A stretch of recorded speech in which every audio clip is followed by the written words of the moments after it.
Dear Papa Dudut, ako nga pala si April, 30 years old. Hindi lumaki sa mayamang pamilya pero napuno ako sa pagmamahal at kabutihang asal.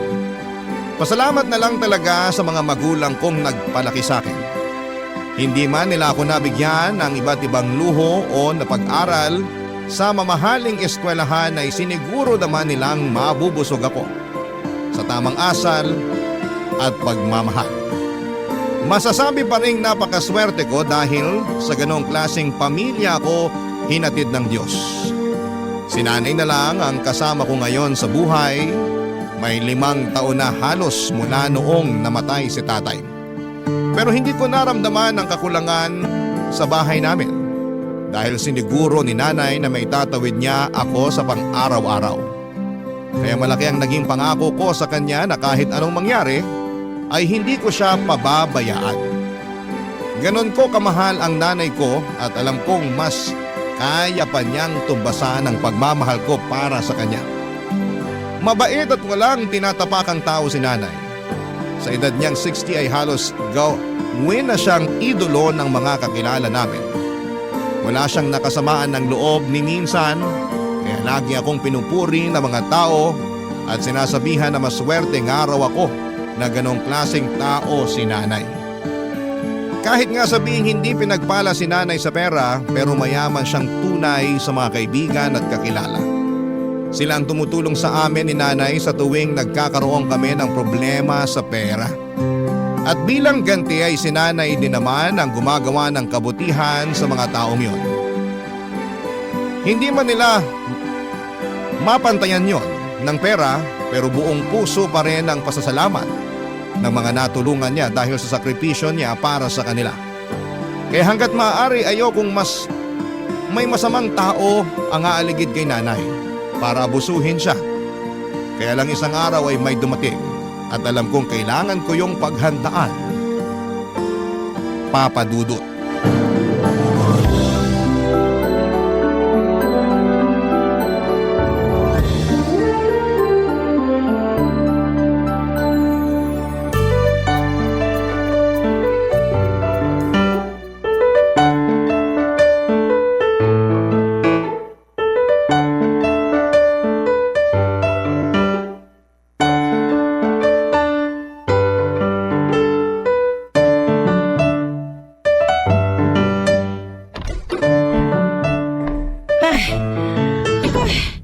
Mabuti at naabutan kita rito sa bahay, April. Saang basketball court na naman ba kayo tumakbo, Nay? Maupo nga muna kayo. Grabe ang hingal nyo, ha? Ay, nako. Galing nga ako sa basketball court. Paano mo nalaman? Biro lang sana yun pero totoo pala. Anong ginawa nyo sa basketball court? Tumulong ako kina Pastor Ray para mag-abot ng bigas sa mga nasasakupan ng church. Birthday kasi niya ngayon eh. Pa-blessing niya yung bigas na pinamigay. O asan ang bigas natin? Parang tayo lang ang walang natanggap na blessing, ha? Ay nako, hindi na ako kumuha. Mas kailangan nyo ng iba kaysa sa atin. Kaya pa naman natin bumili. Biro lang ulit yun, Nay. Pero bakit nga ba kayo hinihingal na umuwi? Tumakbo ba talaga kayo sa basketball court? Tumakbo ako kagad pa uwi rito mula sa basketball court. May babalita kasi ako sa iyo eh. Mag-aasawa kayo ulit? Maid of honor ako, ha? Ay, alam ko nagbibiro ka lang, pero kilabutan ka naman. Nakapalibot pa sa bahay natin ng picture ng tatay mo. Pag ikaw nadinig niyan, sige ka, hindi ka makakapasok ng langit para makasama siya. Naku, hindi naman natin sure kung nasa langit si tatay ngayon. Huwag kang magbiro ng ganyan. Hindi pwede sa impyerno ang tatay mo. Alam mong high blood yon. Hindi kakayanin ng batok niya ang init. Pero mas madali siya makakapagprito ng paborito niyang liempo kung nasa impyerno siya ngayon. Huwag mo nang biruin ng ganyan ng tatay mo. Ibahin na natin ang usapan. Ay, may uuwi. May uuwi? Si tatay ba yan? Uuwi na ba siya rito sa mundo? Ilang maleta ang dala niya? May pasalubong ba tayo? Ay naku, talagang bata ka, oo. Ayaw mo pa talaga magpaawat sa mga biro mo, ha? Last na yon. Sino nga ba kasi yung uuwi? Yung bunsong kapatid ko, ang tiya Dina mo. Ah, ganun po ba? Oo! Tumawag nga kanina sa cellphone ko habang nag-aabot ako ng bigas eh. Binalita sa akin na uuwi siya next week para sa birthday niya. Nagalit pa nga sa akin kanina eh. Minsan na nga lang siya magpaparamdam sa inyo, nagawa niya pang magalit. Eh hindi naman niya sadya. Nainis lang siya dahil hindi kami magkarinigan ng maayos. May ingay kasi sa basketball court kanina. Hindi niya naman kontrolado yung ingay sa basketball court. Makaunawa naman sana siya. Ay hayaan mo na. Pagod yun gawa ng tambak na trabaho ron sa Australia. Alam mo naman na 4 ang pinasok niyang trabaho doon. Oo nga eh. Lagi niyang pinagyayabang yun sa atin. Eh dapat lang naman ipagyabang niya yun. Pinaghirapan niya yun eh. Hindi porket pinaghirapan, dapat nang ipagyabang. Bakit kayo? Ang dami niyong magagandang ginawa hindi lang para sa akin kundi pati sa mga kakilala natin. Pero hindi niyo naman pinagyabang. Magkaiba kasi ang mga tao, anak. Para talagang hindi kayo magkapatid ni Tia Dina. Ang layo ng ugali mo sa kanya. Mapagpakumbaba ka, mayabang siya. Mahirap ako, mayaman siya. Naku, ginawa pang birong estado natin sa buhay. Aba, hindi naman biro yon. Totoo namang mahirap tayo at hindi ko yun ikinakahiya. Pero laging pinapamukha sa inyo ni Tia Dina na dapat ikahiya ang estado natin sa buhay. Hindi naman. Baka naman ikaw lang ang nag-iisip nun. Hindi ka lang sanay na nakakasama ang Tia Dina mo. Pero ako, bilang kapatid niya, alam kong hindi naman siya masama. Sige na nga. Alam kong hindi ako mananalo sa ganitong usapan. Kapatid niyo siya eh. Ano bang laban ko ron eh, anak niyo lang ako. Makipagkumpetensya ba sa kapatid ko? Ay nako, hindi sa kinakalabang kita pagdating kay Dina. Gusto ko lang makita mo na may kabutihan ding tinatago ang tiyahin mo. Ang galing nga niyang magtago eh. Hanggang ngayon hindi ko mahanap ang kabutihan niya na sinasabi niyo. Ay, parang nasira ko pa bigla ang mood mo. Pag-usapan na nga lang natin ulit kung sa langit ba o sa impyerno nagpiprito ng liempo ang tatay mo.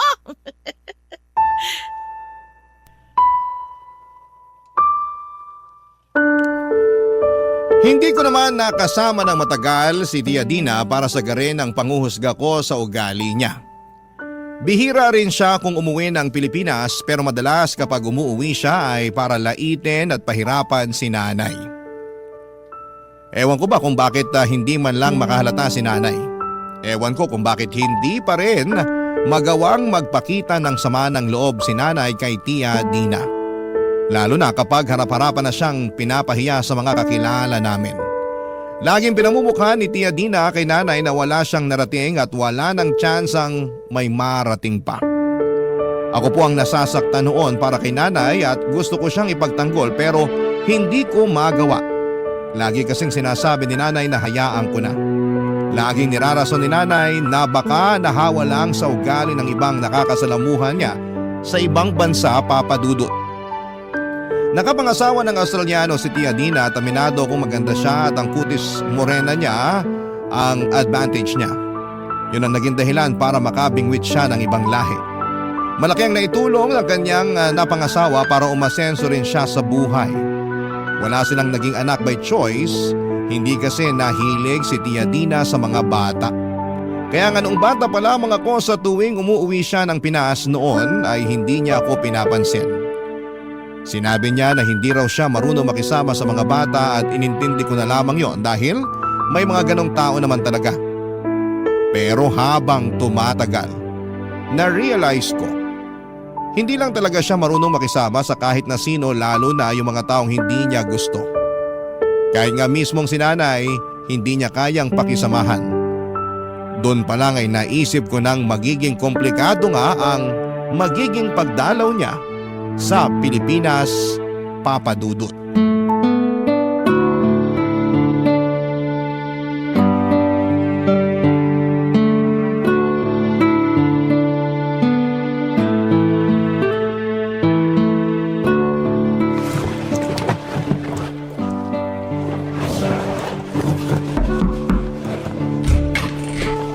Nay, may kailangan po ba kayo? Inaayos ko lang mga gamit ko sa cabinet. Ay, naistorbo yata kita. Mamaya na lang kita kakausapin. Tapusin mo muna yung inaayos mo sa kwarto mo. Patapos na rin naman po ako. Ano po ba yung sasabihin nyo? Pinapapunta kasi ako ng Tia Dina mo sa bahay nila ngayong gabi. Ngayong gabi? Hindi ba sa Biyernes pa ang dating niya? Napaaga ba ang flight niya? Sa Biyernes pa nga ang dating niya, kaya lang nakiusap siya na kung pwede daw mauna na ako ron sa bahay nila. Dahil Tutulungan ko yung caretaker sa bahay niya para maglinis. parang hindi naman ata tama yun. Kaya naman niya magbayad siguro na maglilinis ng bahay niya. Bakit kailangan ikaw pa yung gagawa nun? Gusto ko rin naman, para maigalaw-galaw ko tong mga buto ko. Alam mo naman kapag nagkakaedad na, kailangan mapatunog na ang mga buto para hindi kalawangin ang mga ito. Ayun na nga. Nagkakaedad na kayo kaya hindi na ganun katibay ang mga buto nyo. Mas kailangan nyo na ng pahinga. Ay, napapagod ako magpahinga. Nay, hindi porkit bata kayo sa pagtatrabaho dito sa bahay at sa barangay natin ay aabusuhin nyo ng katawan nyo. Ako na nagsasabi sa inyo, tamad ako maghatid ng matanda sa ospital. Bahala kayo. Di magpapahatid ako sa tricycle kapag kailangan ko magpa-ospital. 30 lang naman ang pamasahe eh. Hindi ako nagbibiro, Nay. Ay nako, alam ko nag-aalala ka sa akin. Pero hindi ko naman bibiglain ang katawan ko. Hindi pa rin ako payag. Ibigay mo na to sa akin anak ha. Gusto ko lang naman makatulong sa tiya Dina mo. Hindi niya kailangan ng tulong. Kayang-kaya niya lahat yun. Kaya niyang bayaran kung sino man yung pwedeng mag-asikaso ng bahay niya. Apat ang trabaho niya sa Australia, di ba? Alam ko naman yon. Pero gusto ko lang namang gawin ito para sa kanya. Kasi ito lang naman ang kaya ko ibigay na regalo para sa birthday niya eh. Ay, Nay naman. Alam mo namang hindi ko kayang bumili ng regalo para sa kanya. Hirap nga akong pumasok sa mall at umikot-ikot doon dahil baka makabasag ako tapos hindi ko mabayaran. Ako na lang bahala sa regalo. Parating naman na ang sahod ko. Pero regalo mo na yon para sa kanya. Ay, hindi ah. Ayoko nga siyang regaluhan sa totoo lang. Magbibigay lang naman ako sa kanya para kunwari galing sa inyo. Pwes, mas gusto kong huwag ka na lang maglabas kahit 20 pesos sa wallet mo dahil mas gusto ko ang regalong ibibigay ko sa kanya. Ano, yung paglilinis ng bahay niya? At pag-aasikaso sa birthday niya. Pag-aasikaso? Nay, hindi niyo na kailangan gawin yun. Paniguradong may catering service siya na babayaran. Wala na nga kailangan asikasuhin sa birthday niya. Hindi nga raw siya magpapakater eh. Gusto niya kaming mga kamag-anak niya ang mag-aasikaso sa pagluluto at iba pa. Nakatoka na yung ibang pinsan namin sa pagluluto at pag-aasikaso sa mga dadalo. At kayo, anong gagawin niyo? Sinabi niya maghugas na lang ako ng pinggan kasi doon naman daw ako magaling. Walang sebong makakatakas sa akin. Paghuhugasin kayo ng pinggan? Sobrang kuripot na ba niya na hindi siya makapagbayad na maghuhugas ng mga pinagkainan? Magpa-cater na lang siya para hindi na makabala ng iba. Ano ba naman yung maghugas lang ng mga pinagkainan? Kayang-kaya ko yun. Hindi mo na ako mapipigilan doon. Minsan lang nandito ang tiya Dina mo. Gusto ko makatulong sa kanya kahit sa maliit na paraan lang. Kung hindi na kayo mapipigilan dyan, isama nyo na lang ako para may katulong kayo sa pag-aasikaso ng bahay niya at paghuhugas ng pinagkainan. Kayang-kaya ko rin yun. Hindi na nakatanggi si nanay sa sinabi ko, Papa Dudut. Alam niyang kukulitin ko pa siya kapag hindi siya pumayag na isama ako. Ayaw niyang idamay pa ako sa pagtatrabaho niya para kay Tia Dina. Pero kung hindi siya magpapaawat, na pumunta doon ay dapat ay kasama ako. Hinayaan niya akong ipagpatuloy ang pag-aayos ko sa kwarto. Sinabay ko na rin ang pag-iimpake ng mga damit na dadalhin ko sa bahay ni Tia Dina. Ganun din ang ginawa ni nanay. Nang matapos kami mag-impake, chinek muna namin ang buong bahay para masiguradong malinis at maayos yon bago kami umalis. Nang okay na ang lahat ay nagmadali na kaming lumabas ng bahay para pumunta kina Tia Dina. Nag-jeep lamang kami noon at kapwa kami tahimik habang umaandar ang sinasakyan namin. Magkaiba marahil kami ng takbo ng isip ni nanay ng mga oras na yon. Sa isip ko ay minumura ko na si Tia Dina dahil sa nalalapit na pagpapahirap niya kay nanay. Si nanay marahil base sa mga ngiting nakita ko noon sa labi niya. Alam kong excited na siyang makita at matulungan ang kapatid niya. Kahit papaano ay parang nakurot ang puso ko dahil sa nakita ko. Bakit hindi makita ni nanay na inaabuso na siya ni Tia Dina? Sa kabila noon ay lagi pa siyang pinagsasalitaan ng hindi magaganda. Alam kong mabuti ang nanay ko at minsan yon ang dahilan kung bakit ako naiinis sa kanya. Minsan kasi papadudot ay binubulag siya ng kabutihan kaya hindi niya makita ang kasamaan ng iba. Kaya hindi ko siya pwedeng iwan ng mag-isa sa bahay ni Tia Dina. Sinamahan ko talaga siya dahil kailangan niya ng mga mata para makita, Papa Dudut, kung ano yung mga mali na sa paligid niya. Papa Dudut. Barangay Love Stories. Barangay Love Stories. Pagkarating pa lang namin sa bahay ni Tia Dina ay sinalubong na kami ng caretaker niya. Hinati ang dapat na trabaho. Nainis pa nga ako sa caretaker dahil pinasa nito ang mga mahihirap na trabaho kay nanay. Nalaman ko lang sa huli at naiutos na pala ni Tia Dina ang lahat ng yon. At tulad ng dati, wala pa ring imik si nanay tungkol doon. Nagmadali kami sa pag-aayos ng bahay, may kalakihan kasi ang bahay ni Tia Dina at mukhang hindi inasikaso ng caretaker noong mga nakaraan. Inako ko ang mga mabibigat na trabaho para kay nanay at halos 2 araw kaming nag-ayos at nagtapon ng mga tambak na gamit. Binili niyo ni Tia Dina dahil gusto niyang bumili ng mga bagong gamit pagdating niya. Sinabi ni nanay na kukunin na lang niya ang mga gamit na itatapon para maggamit namin. Pero sinabi ni Tia Dina na hindi po pwede. Kailangan daw itapon. Wala ring nakuha kahit isang pinggan si nanay. Mabilis nang nalumipas sa mga araw, sumapit na ang Biyernes. Dumating na si Tia Dina, kasama nito ang asawa niya. Mabait naman ang asawa niya at pinakisamahan kami ni nanay ng mas maayos. Pero kabaliktaran kay Tia Dina. Unang paghaharap pa lang ay isang damakmak na panglalait na ang inabot ni nanay sa kanya. Tulad nga ulit ng dati, wala pa rin masabing hindi maganda si nanay sa kapatid niya. Pigil na pigil ako noon sa sarili ko na patulan si Tia Dina. Panay kasi ang pisil ni nanay sa braso ko sa tuwing nagbabalak akong sumagot ng hindi maganda sa kapatid niya. Alam kong nakakaramdam na si nanay pero gusto niyang maging maayos pa rin ang lahat. Ang hirap ng kalagayan noon ni nanay, Papa Dudut. Ewan ko kung saan siya nakakakuha ng pasensya at kabutihan. Lalo kung may demonyong nakaharap sa kanya, Papa Dudut.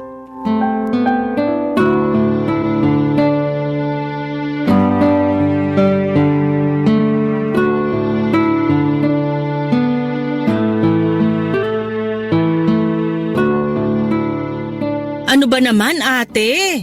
Hindi ka ba makabili man lang ng kahit isang bagong bestida? Oh, bakit naman? Mas kupas pa kaya sa basahan sa karinderya yung damit mo eh. Palitan mo naman. Paborito ko kasi ito Prescott, iniregalo pa sa akin to ng asawa ko nung buhay pa siya. Kaya hindi ko magawang itapon. O edi gawin mong basahan para nasa bahay niyo pa rin. Kung wala pa namang butas at hindi pa gutay-gutay, pwede pang pagtiyagaan. Kaya ko pang patawarin ng pagkupas.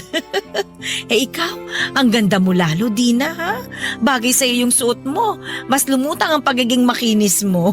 Mahal tong suot ko. Baka kulang pa ang 2 buwang renta sa bahay niyo para makabili ka ng ganito. Mukha naman. Hindi ko natatangkaing tanongin yung presyo niyan at baka mahilo lang ako. Hayaan mo, Nay. Kapag umasenso ako, bibili kita ng 10 ganyan. 10 ganito? Itong suot ko? Magtiyaga na lang kayo sa kung anong kaya nyo lang. Hindi basta-basta ang magdagdag ng luho kung hindi naman kayang panindigan. Wala naman pong masamang mangarap. Wala naman talaga. Pero ingat lang. Huwag masyadong taasan kasi masakit ang bagsak niyan. Nagbibiro lang naman itong si April. Hindi na naman ako papayag na bilhan niya ako ng mahal na gamit Hindi naman ako mahilig sa mga ganyan. Tama naman. Mukha namang sapat na sa'yo yung mga kupas. Alam nyo, Dina, yung birthday mo pala bukas. Paano ba gagawin natin? Uulitin ko na naman ba, ate? Pagod ako sa flight ko. Hindi mo pa rin ba naintindihan yung sinabi ko sa'yo nung nakaraan? Naiintindihan ko naman.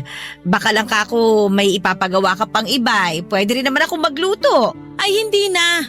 Huwag kang dadampot kahit isang rekado sa kusina. Hindi ko gusto luto mo. Hindi magugustuhan ng mga bisita ko. masarap naman po magluto si Nanay. Lutong karinderya lang ang kaya ng nanay mo, April. Para namang hindi mo alam. Ganon din naman po ang mga pinsan nyo. Parehas lang sila ng alam ni Nanay sa pagluluto. Mai-hire ako para magluto. Hindi ko na kailangan paglutuin ng mga pinsan ko. Bali tutulungan na lang ba nila ako sa paghuhugas ng mga pinagkainan? Hindi. Kaya mo na naman ng mag-isa ang paghuhugas, ate. Gusto kong makasalamuha ang mga pinsan natin kaya hindi ko na sila pagtatrabahuhin pa. Ay, ayos lang naman yun sa akin. Namiss ka ng mga pinsan natin kaya kailangan ninyong magkwentuhan. Bali si nanay lang ang magtatrabaho para sa birthday nyo? Tama, Ayaw niyo bang isali si nanay sa kwentuhan? mas kailangan siya ng mga pinggan. Joke. Hanggang ngayon mapagbiro ka pa rin, Dina. Pero walang halong biro. Ikaw na ang bahala sa paghuhugas ng mga pinggan, ate, ha? Alam kong forte mo ang magtanggal ng sebot na kadikit na kanin sa mga pinggan. Galingan mo, ate. Marami kang huhugasan. Oo naman. Kayang-kaya ko yan. Binida ko nga rito kay April na magaling ako maghugas ng pinggan eh. At proud ka pa talaga. Anyway, nilinis mo na ba yung kwarto namin ng asawa ko? Ako na po ang naglinis. Busy kasi si nanay sa paglilinis ng bubungan nyo at estero. Ah, okay. Kung sakali mang hindi ko magustuhan yung linis ng anak mo, ate, palinis na lang uli, ha? Ay, oo naman. Kayang-kaya ko yan. Mabilis kaming tinalikuran ni Tia Dina pagkatapos noon. Nanginginig ako sa mga sinabi niya kay nanay. Pinakalma naman ako ni nanay at pinaliwanag niya na ganon lang si Tia Dina kapag pagod at puyat. Unawain na lang daw namin dahil aayos din naman ang mood niya kapag nakapagpahinga. Pero hindi naman yon nangyari, Papa Dudut.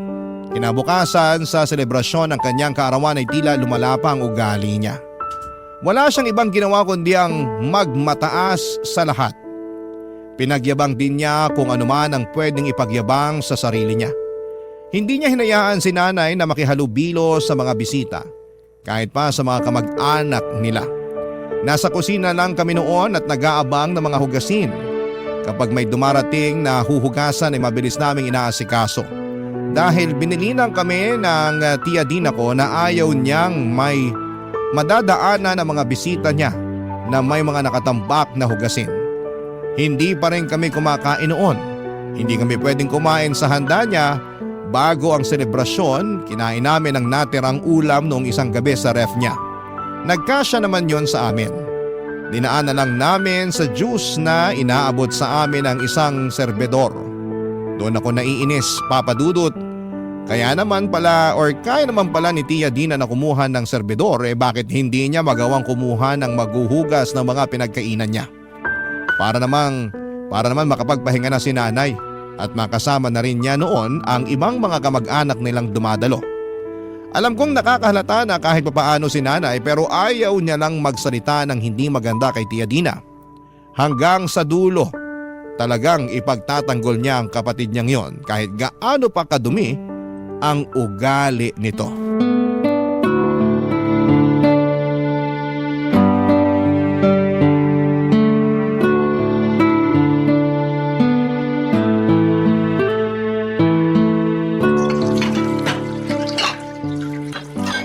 Nay, Oh, ano yun? magpahinga ka kaya muna. Ha? Eh bakit naman? Kayang-kaya ko naman ang mga ito. Kayang-kaya. Naiinis na ako sa linya mong yan. Eh kayang-kaya ko naman talaga, anak. Kaya ka mas lalong pinapahirapan at inaalipin ni Tia Dina. Kasi lagi mong sinasabi yan. Awat na, Nay, ha? Last mo nang gagamitin ng linyang yan. Pag hindi ko na kaya, sasabihin ko naman sa'yo. Kahit naman hindi mo na kaya, ayaw mo pa rin magpaawat. Kilala po kita. Ayun naman pala eh. Kilala mo naman pala ako eh.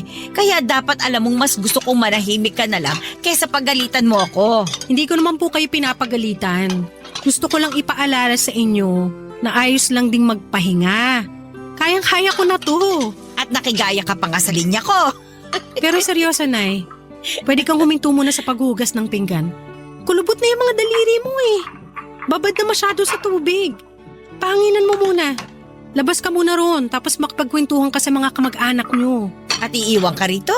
Ay hindi na. Makakakwentuhan ko pa rin naman sila sa susunod. Nandito lang naman kami sa Pilipinas eh. Pero iba kasi ngayon dahil may okasyon. Parang reunion nyo na to. Tsaka para makapag-bonding din kayo ni Tia Dina.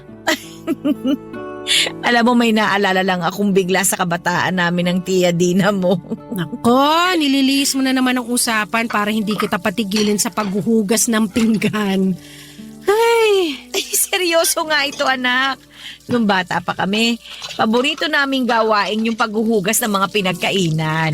Kapag tapos na kami ng pamilya na kumain, nagmamadali na kami ni Dina para pumunta sa kusina at maghugas. Poso pa nun ang gamit namin. Salitan kami nun. Minsan ako nagbobomba sa poso, siya maghuhugas ng mga plato. Tapos magpapalitan kami sa susunod. Close pala kayo dati? Abay, oo naman. Kaya namin paborito ang paghuhugas ng mga pinagkainan kasi nakakapagkwentuhan kami ng mga bagay na hindi namin pwedeng iparinig sa mga magulang namin. Ano ba yung pinagkukwentuhan nyo? Ay, ayun, madalas tungkol sa mga natitipuhan naming binata sa amin o kaya mga reklamo sa mga pinsan namin. Minsan naman, naglalabas kami ng sama ng loob sa mga magulang namin. Basta kapag naguhugas kami ng pinggan, kami lagi ang magkakampi. Lagi kami nakikinig sa isa't isa. Napapagalitan na nga kami madalas ng mga magulang namin kasi natatagalan ng paghuhugas naming dalawa. Paano bang hindi tatagal? Napapasarap kami sa kwentuhan. Nay, pwedeng magtanong. Oh, ano ba yun? Ate, bakit parang nagchichismisan lang kayo dyan? Bakit hindi pa tapos yung mga hugasin? Nakakwento ko lang kasi kay April na paborito nating gawaing bahay itong paghuhugas. Kaya... Wala akong pakialam! Unahin niyo yung paghuhugas ng mga pinggan. Parating na yung mga ibang bisita ko. Dalian niyo! Mas inuuna niyo pa kasi ang kwentuhan eh. Magtrabaho kayo! Umira pa sa amin si Tia Dina bago umalis ng kusina. Hindi na natuloy ni nanay yung kwento niya. Hindi na rin ako nakapagtanong pa kay nanay dahil nagseryoso na ito sa paghuhugas ng pinagkainan. Nakatutok na ito sa pagtatanggal ng mga tumigas na kanin sa pinggan. Inobserbahan ko siya, Papa Dudut. Alam kong nasaktan siya sa sinabi ni Tia Dina. Alam kong mahalaga sa kanya ang ala-alang binahagi niya sa akin noong mga bata pa lamang sila. Pero agad yung tinabla ni Tia Dina na para bang hindi yon dapat maalala pa. Nakatungo lamang si nanay at napansin kong nilalabanan lamang niya ang pagluha. Nag-focus na lamang din ako sa paghuhugas at pagkatapos noon ay nagpaalam ako para magbanyo. Hindi naman talaga ako na babanyo ng mga oras na yon pero gusto kong mapag-isa si nanay. Gusto kong mapag-isa si nanay dahil alam kong kailangan na niyang mailabas ang lungkot na nararamdaman niya. Kailangan na niyang pakawala ng mga luha niya. Nagtagal siguro ako sa banyo ng 10 minuto. Pakiramdam ko ay sapat na yon na oras para gumaan ang loob ni nanay at para hindi kami mahuli sa schedule sa paghuhugas ng mga pinagkainan. Tama naman ako. Pagbalik ko noon sa kusina ay nakangiti na si nanay. Pero napansin kong medyo basa pa rin ang kanyang mga mata. Halatang hindi niya napunasan ng maayos dahil nagmadali marahil na tapusin ang pag-iyak niya. Kinurot muli ang puso ko. Muli akong nagpaalam na may kukunin lang sa banyo para maiayos ni nanay ang sarili niya. Papadudot makalipas nga lang ang ilang minuto ay nagbalik na ako. Pagbalik ko ay totoong nakangiti na si nanay at tuyo na rin ang kanyang mga mata. Barangay Love Stories. Barangay Love Stories. Madaling araw na natapos ang selebrasyon ng kaarawan ni Tia Dina. Bago magumaga ay natapos na rin kami sa mga hugasin. Wala na kaming lakas noon para maglinis ng katawan. Nagpalit na lamang kami ng damit, Papadudot, kahit naglalakit na kami sa mga tumalsik na bulan ng dishwashing liquid sa amin. Masakit na ang mga braso at likuran namin at hindi pa naaalis ang pagkakakulubot ng balat ng mga daliri namin. Dumiretso na lamang kami sa kwarto ng caretaker para magpahinga na at doon kami pinagstay ni Tia Dina dahil umalis naman pansamantala ang caretaker. Maraming ibang kwarto sa bahay ni Tia Dina pero hindi pinapagamit sa amin. Alam ko ang dahilan pero hindi ko na lamang masyadong iniintindi. Masyado ako napagod sa paghuhugas.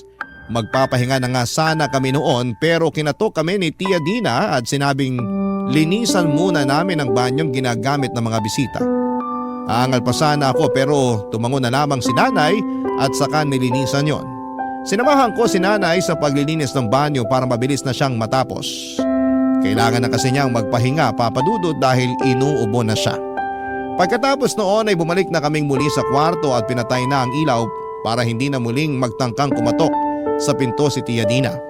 Maaga pa rin kaming gumising dahil kailangan na naming umuwi. May trabaho pa kasi ako sa hapon at sa totoo lang ay gusto ko na talagang umalis sa bahay ni Tia Dina. Pero nagbago bigla ang plano nang katukin kami ni Tia Dina para sabihin kailangan pa naming manatili sa bahay ng ilang araw. Napakunot noon na lamang ako at bala ko na sanang sumagot ng hindi maganda. Pero tulad ng dati, pinisil muli ni nanay ang braso ko para hindi ako lumaban, Papa Dudut.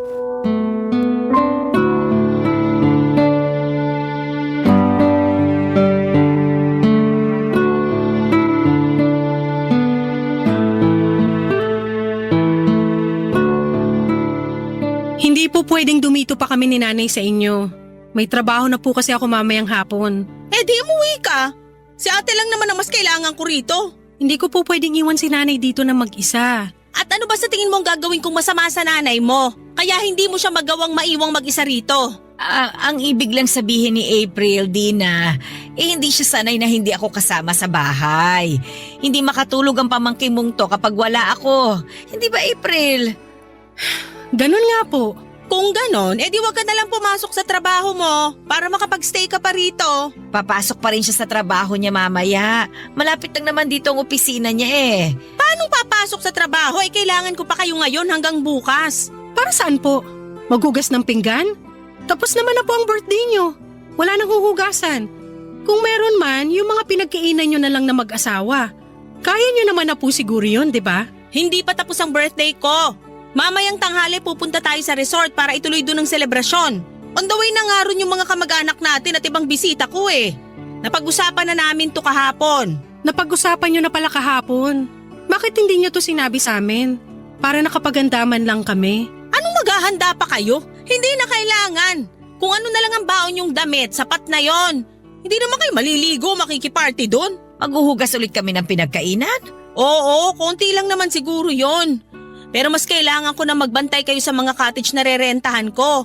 At saka para may mauutusan. Tagahugas na, tagabantay pa. Utusan pa? Tama! Ganun nga! Matalino rin pala tong anak mo ate, no? Buti hindi nagmana sa'yo. Matalino talaga si April, mabait pa. Proud ako dyan kasi napalaki ko yan ng tama. At saka… Maganda na kayo para makaalis na tayo. Nilista ko na lahat ng mga kukunin sa kusina para baunin natin dun sa resort. Konti lang naman, makakapagpahinga kayo ron kahit papano kasi may ibang mag-aasikaso ng mga kailangan bukod sa inyo. Kung meron naman po palang ibang mag-aasikaso, baka pwedeng pass na kami ni nanay. Kailangan ko po talaga na magtrabaho mamaya eh. Umabsent nga lang ako kahapon. Babayaran ko na lang kung magkano ang sahod mo ngayong araw. Sumama ka na lang para hindi malungkot tong nanay mo na mag-isa lang siya ron. Paano po kaya ako makipag-bonding na lang sa inyo si nanay? Isalin niyo na lang po siya sa kwentuhan niyo magkakamag-anak. Ako ang kailangan nilang makasama kasi ako ang balikbayan. Ang nanay mo naman andito lang sa Pinas. Umay na sila sa kanya. Nasabi ko nga yan kay April nung nakaraan. Makakausap ko pa rin naman sila dito sa mga susunod. Ayos na ito, Dina. Mag-enjoy ka sa resort mamaya. Kami nang bahala ni April sa ibang mga kailangan. Ang bilis mo talagang kausap, ate. Yang ugali na yan ang hindi namana sa'yo ni April. Sayang naman, hindi mapakinabangan. O siya, pakiayos na lang lahat ng mga kailangan natin bago bumiyahe ha. Nakadikit na sa ref yung listahan, pakicheck na lang. Magsha-shower at magkakape lang kami ng asawa ko. Pagkatapos nun, alis na tayo. Nay naman! Parang kinampihan niyo pa si Tia Dina sa pagmamaliit niya sa atin eh. Pasensya ka na anak ha. Wala na rin akong magawa eh. Ayoko namang mamroblema ang kapatid ko. Huli na naman siguro ito. Pagbigyan na natin. Birthday naman niya eh. Naiinis na ako kay nanay noon na wala na ang pagtitimpi ko sa kabutihan niya. Hindi ko na talaga alam kung paano pa siya ipagtatanggol sa mga pagtanggap niya ng pang-aabuso mula kay Tia Dina. Kahit ako ay nadamay na sa sitwasyon nilang dalawa. Gustuhin ko mang pumasok sa trabaho pero hindi ko nagawa. Hindi ko talaga pwedeng iwan si nanay nang mag-isa lamang doon sa resort. Alam kong mas lalo lang lalakas ang loob ni Tia Dina para pahirapan si nanay kapag wala ako roon sa tabi niya. Hindi ko naman mapapayagan yon kahit naiinis na ako kay nanay. Tinawagan ko ang boss ko at nagpaalam, Papa Dudut. Mabuti na lang at naintindihan ng boss ko ang lahat. Pinayagan niya akong umabsent dahil wala naman daw masyadong gagawin sa office. Kaya na raw nila yon. Pero ewan ko ba, mas gusto ko na lang na pumasok sa trabaho kesa sumama kina Tia Dina. Mas gusto ko pang ma-stress sa trabaho kesa ma-stress sa pagiging kontrabida ng tiyahin ko, Papa Dudut. Nang matapos na kami sa pagkuha ng mga kailangang dalhin sa resort ay umalis na rin kami kaagad. Nang nakarating na kami sa resort ay sinimula na ni Tia Dina ang selebrasyon niya para sa part 2 ng kanyang birthday celebration. At tulad ng inaasahan ay tagahugas muli kami ng pinagkainan. Pinagbantay din kami ng mga cottage at ginawang utusan lalo na kapag may ipapabili. Mas gusto ko pa ang part 1 ng birthday celebration ni Tia Dina dahil nasa kusina lang kami ni Nanay at hindi namin nakikita ang mga kaganapan sa party. Sa part 2 kasi ng birthday celebration niya ay kitang-kita namin ang kasiyahan ng mga kamag-anak namin at ibang bisita habang kami ay walang ibang magawa kundi ang tuparin ang inutos na trabaho sa amin ni Tia Dina. Noong sumapit na ang gabi ay naglipit na kami ni Nanay at ibang kasamahan namin na binayaran ni Tia Dina para tumulong. Kinausap ko si Nanay kung pwedeng umuwi na kami at huwag nang magpalipas ng gabi doon.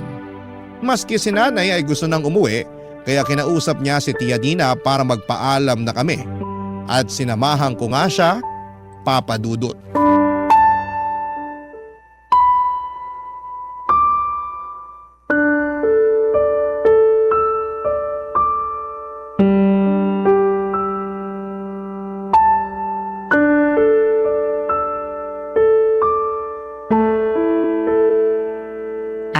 Dina, pwede ka bang makausap? Natapos nyo na bang ligpitin yung mga nasa cottage? Ay oo, tapos na. Nailagay na rin namin sa sasakyan yung mga gamit. Mabuti naman. Matulog na kayo. Maaga tayong aalis bukas kasi sasama ko pa kayo sa mall. Bibili ako ng mga gamit sa bahay ko. Kailangan ko na magbibit-bit. Hindi na po sana kami magpapalipas ng gabi rito at mas lalong hindi na kami makakasama sa mall bukas. At bakit? Bayad ko na yung kwarto nyo. Sasayangin nyo lang yung pera ko? Kailangan na kasi naming umuwi ni Nanay. Hindi na ako pwedeng umabsent. Kailangan ko nang pumasok sa trabaho. Eh di ikaw na lang ang umuwi. Huwag mong isama ang nanay mo. Kailangan ko ba siya rito para asikasuhin kami ng asawa ko bukas bago umalis? Asikasuhin? April! Hindi pa po ba sapat yung pag-aasikaso namin sa lahat ng kailangan nyo bago pa kayo dumating ng Pinas? Ginawa nyo na nga kaming katulong. Aba, ganyan ka ba naturuang sumagot ng nanay mo? Ano to ate? Ito ba ang pinagmamalaki mong magandang asal ng anak mo? Kung asal lang din naman ang usapan. April anak, okay lang bang iwan mo muna kami ng Tia Dina mo? May sasabihin lang ako. Ayusin mo na mga gamit natin. Ako nang bahala dito. Pero Nay… April, sumunod ka na lang. Sige na anak. Sige na. Ay, sige po. Maayos kaming nakiusap ng anak ko para payagan mo na kaming umalis. Kami pa ang pinagmukha mong masama. Kami na nga itong tumulong sa'yo sa lahat. May usapan tayo ate. Pumayag ka na tulungan niyo ako. Pero wala sa usapan natin, aalilain mo kami. Iba ang pagtulong sa pangangatulong. Hindi mo kami bayaran. Kung bayad lang pala ang gusto mo, edi sige. Babayaran ko kayo. Sabi na pera lang pala talaga ang kailangan nyo. May nalalaman pa kayong pagpapaalam sa akin para makapagtrabaho na si April. Gusto niya lang palang magpabayad. Hindi niyo na lang agad sinabi. Nagpaawa pa kayo. Hindi kami nagpapaawa at mas lalong hindi namin gusto magpabayad sa'yo. Alam mo kung anong gusto ko? Gusto ko makasama ka. Gusto ko ulit na makita ka. Kumustahin ka. Pero ayaw mo. Sinasalubong mo ako lagi ng galit mo. Hindi ko na alam kung bakit ka nagkakaganyan Hindi ka naman ganyan dati. Hindi tayo ganito dati. Ano ba nangyari? Anong nangyari? Sa lahat ng tao, ikaw pa talaga tong walang alam? Bata pa lang tayo, ikaw na tong laging nasusunod sa ating dalawa. Kasi, sabi ng mga magulang natin, ikaw yung panganay. Ikaw yung laging tama. Kaya ikaw dapat lagi yung sundin. Kaya walang ibang nakitang tama sa akin sina nanay at tatay kasi kinuha mo lahat ng tama. Dina. Makinig ka! Naalala mo kailang beses kitang pinagtakpan sa tuwing tumatakas ka para makipagkita sa mga manliligaw mo noon? Kung paano ako lagi ang pinagbibintangan ni nanay na lumalande, pero ikaw naman tong humahabol sa mga lalaki. Ako pa yung chinismis niya sa mga kapitbahay niya na Makate at halibarot. Naalala mo kung paano ilang beses kong nililinisan ang kwarto natin para hindi maamoy ni nanay yung sigarilyo mo? At kung paano ako umako ng paninigarilyo mo? Hindi mo alam kung gaano kasakit ang paghampas at pagsampal ni tatay sa bibig ko dahil ang buong akala niya ako ang naninigarilyo sa ating dalawa. Dina, hindi ko naman alam lahat ng... Hindi mo alam kasi wala ka namang pakialam. Puro sarili mo lang ang iniisip mo noon. Puro ikaw lang ang iniisip na protektahan at mahalin ni nanay noon. Kahit bagsak ka na sa klase, ikaw pa rin ito pinupuri. Kasi kaya mo silang bulahin. At ako, kahit ilang medalya at matataas na grado ang iharap ko sa kanila, asan ako sa paningin nila? Wala! Hindi nila ako makita kasi yung atensyon nila nasa iyo ng lahat. Kahit ako ang gumagawa ng mabuti, ikaw pa rin ang pinupuri. Kahit ako na yung umasenso sa atin, ikaw pa rin yung nakikita nilang nagpapasaya sa kanila. Patawarin mo sana ako, Dina. Kaya kung masama ang turing ko sa'yo, tanggapin mo! Kasi yan na ang kabayaran sa lahat ng inako kung kasalanan mo noon!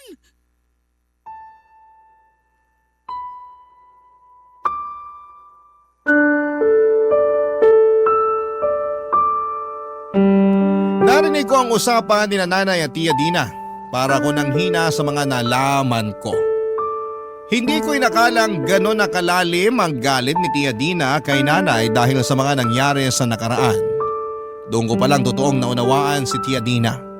Kaya naman pala. Pero masakit pa rin sa akin na hindi niya magawang mapatawad si Nanay. Na hindi niya magawang bitawan ang galit niya gayong sinusubukan namang pagbayaran ni Nanay ang lahat. Hindi ko na inabot ang ganong ugali ni Nanay at wala na sa mga kakilala namin ang nakakaalam sa ganong naging nakaraan ni Nanay. Nagbago na si Nanay at masakit sa akin na hindi yon makita ni Tia Dina. Pero hindi ko naman masisisi ang tiyahin ko at masyadong malalim na ang naging sugat niya para magtiwalang muli sa nanay ko. Hindi madaling bitawan ng pait, lalo kung nasanay ka na sa lasa noon. At lagi mo nang hinahanap-hanap kahit ano pang panahon.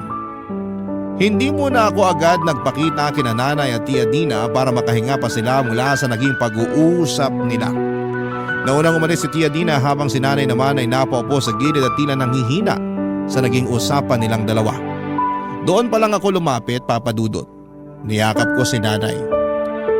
Hindi namin napag-usapan ang mga nangyari. Alam kong hindi pa ready si Nanay para doon. Kaya naman sinabi ko na lamang na mas magandang manatili muna kami roon para maasikaso ang ibang kailangan. Nakangiti ako at sinabing pwede na kaming makapag-enjoy sa resort bago kami umuwi. Ngumiti si Nanay kahit kita pa rin sa mga mata niya ang kalungkutan. Inaya ko siyang maglakad-lakad sa resort para makahinga siya. At nang medyo makalayo-layo na kami, sa paglalakad ay saka nagkwento si Nanay tungkol sa kanilang magkapatid. Inakbayan ko siya at sinabing pareho ko silang naiintindihang dalawa. Awang-awa si Nanay kay Tia Dina, gusto niya makabawi lalo't alam na ni Nanay ang naging pagkakamali niya sa kapatid niya. Hinawakan ko ang kamay ni Nanay at sinabing handa rin akong tumulong para mabilis siyang makabawi kay Tia Dina. Sinabi ko sa kanya na kahit na ilang libong pinggan ang ipahugas ni Tia Dina ay huhugasan ko. Patawarin niya lang si Nanay. Doon na tumawa si Nanay. Namana ko raw sa kanya ang galing ko sa pagpapatawa. Doon ako tumawa at medyo gumaan na rin ang pakiramdam.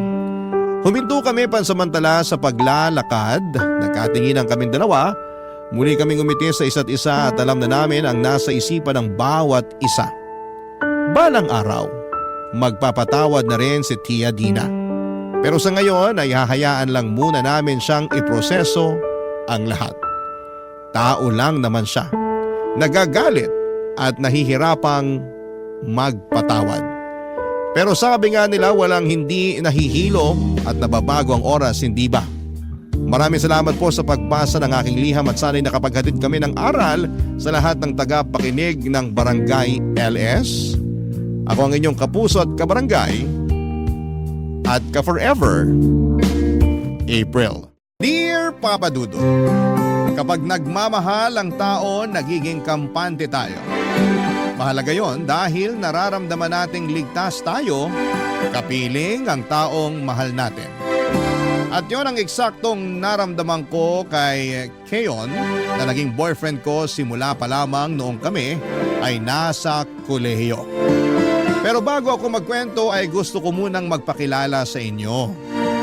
Tawagin niyo na lamang po ako sa pangalang Sadie, 31 years old, taga-Pasig at isang private company employee dito sa Makati. Magsisimula ang lahat noong nasa second year college na kami ni Keon. Magkaklase kami na kumukuha ng business course. Kaklase ko na rin siya noong nasa first year ako dahil block section lang naman kami. Doon kami nagka-developan at sinagot ko siya. Isang buwan pagkatapos magpasukan sa unang semestre ng sumunod na taon. Noong mga panahong iyon ay pinagsasabay ko ang pag-aaral at pagtatrabaho bilang tendera at kahera sa isang 24/7 na canteen na pag-aari ng tiyuhin ko. Bali ang duty ko doon ay 4 na oras tuwing gabi. At kung wala akong pasok sa eskwelahan, papadudot.